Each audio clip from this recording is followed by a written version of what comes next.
দুলীয়াজান জয়ানগৰত আমাৰ এটা কাপোৰৰ বেংক আছিল, যিটো ক্লথ বেংক। এই ক্লথ বেংকটোত বিভিন্ন লোকে আচলতে কাপোৰ দিয়ে আৰু সেই কাপোৰসমূহ আমি দেওবাৰে বা প্ৰতিটো সপ্তাহতে কোনোবা এটা দিনত যিসকল প্ৰয়োজনীয় দুখীয়া লোক আছে সেইসকলক আমি বিতৰণ কৰি আহিছিলোঁ। আৰু এতিয়ালৈকে স্থাপন কৰা দিনৰ পৰা প্ৰায় 1000ৰো অধিক লোকক আমি এই কাপোৰৰ বেংকৰ জৰিয়তে তেখেতসকলক কাপোৰ প্ৰদান কৰিবৰ কাৰণে সক্ষম হৈছোঁ। বহু শিশু, বৃদ্ধ, মহিলা, পুৰুষ সকলোকে আমি এই কাপোৰৰ বেংকটোৰ জৰিয়তে কাপোৰ প্ৰদান কৰি আহিছিলোঁ। আৰু এতিয়াও আপোনালোকে দেখিব ইয়াত বহুত কাপোৰ জমা হৈ আছে। মাজতে এটা মোৰ ঘটনাৰ কাৰণে আপোনালোক সকলোৱে জানে যে মই কাৰাগাৰত থাকিবলগীয়া হৈছিল। কাৰাগাৰৰ পৰা আহি আজি সকাহ পোৱাৰ পাছত কাপোৰৰ বেংকটোলৈ আহিছোঁ আৰু এই 2 এদিনতে আমি পুনৰ সেই কাপোৰসমূহ জমা হোৱা যিসমূহ কাপোৰ আছে সেইসমূহ বিতৰণ কৰিবলৈ চেষ্টা কৰিম। কিন্তু আটাইতকৈ দুখ লগা কথা যে এই কাপোৰৰ বেংকটো আচলতে ভাঙি পেলোৱা হৈছে। ইয়াত আপোনালোকে দেখিব যে ইয়াত বুৰ মাৰি পেলাই এজন যুৱকে গোটেই কাপোৰৰ বেংকটো ভাঙি পেলাইছে। যুৱকজন আমাৰ চিনাকি, আমি গম পাইছোঁ কোনে এই কাপোৰৰ বেংকটো ভাঙিছে, কাৰণ সন্মুখৰ এখন দোকানৰ CCTVত ইতিমধ্যে আমি গোটেই দৃশ্যটো প্ৰত্যক্ষ কৰিছোঁ। মদৰ নিচাত আমাৰ চিনাকি এজন ভায়ে গোটেই কাপোৰৰ বেংকটো ৰাতি আহি তেখেতে ভাঙিছে।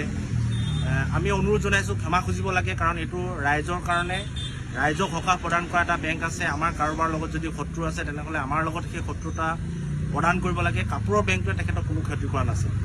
তেখেতে যদি ক্ষমা নোখোজে, আমি যিটো CCTV ফুটেজ লাভ কৰিছোঁ সেই CCTV ফুটেজটো আমি সংবাদ মাধ্যমত দিবৰ কাৰণে বাধ্য হ'ম আৰু আইনী প্ৰক্ৰিয়া ল'ম, এই কথাটো একদম স্পষ্ট। গতিকে যিগৰাকী ব্যক্তিয়ে এই দুষ্কাৰ্যটো কৰিছে সেই দুৰ্বৃত্তগৰাকীক আমি আমাৰ কাপোৰৰ বেংকৰ লগত জড়িত লোকসকলৰ ওচৰত ক্ষমা খুজিবৰ কাৰণে আমি আহ্বান জনাইছোঁ। নহ'লে আমি CCTV যিটো ফুটেজ লাভ কৰিছোঁ ভাঙি থকা অৱস্থাত মাতাল হৈ পেলাই, মদৰ মাতাল হৈ পেলাই এজন চিনাকি ল'ৰাই গোটেই কামটো কৰিছে। গতিকে আমি CCTV ফুটেজটো আপলোড কৰিবৰ কাৰণে বাধ্য হ'ম আৰু আমি আইনী প্ৰক্ৰিয়াৰে এই গোটেই ব্যৱস্থাটো ল'ম। গতিকে তেখেতক চিনাকি ভাই বুলি আমি এটা সুযোগ দিছোঁ, তেখেতে ক্ষমা খোজক, অন্যথা আইনী প্ৰক্ৰিয়া আৰু সামাজিক মাধ্যমত মই মোৰ সামাজিক মাধ্যমৰ জৰিয়তে যিটো CCTV ফুটেজ ভাঙি থকাৰ স্পষ্ট অৱস্থাত আছে সেই ফুটেজটো মই দিবৰ কাৰণে বাধ্য হ'ম।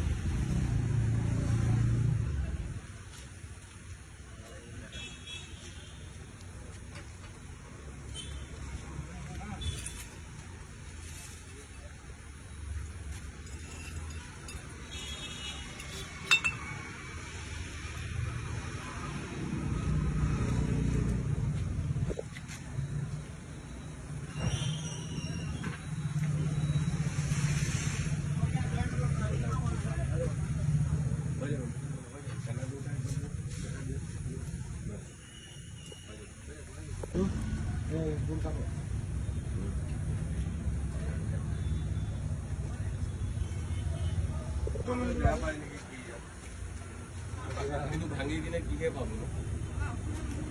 সেইটোৱে গম পাওঁ আমি।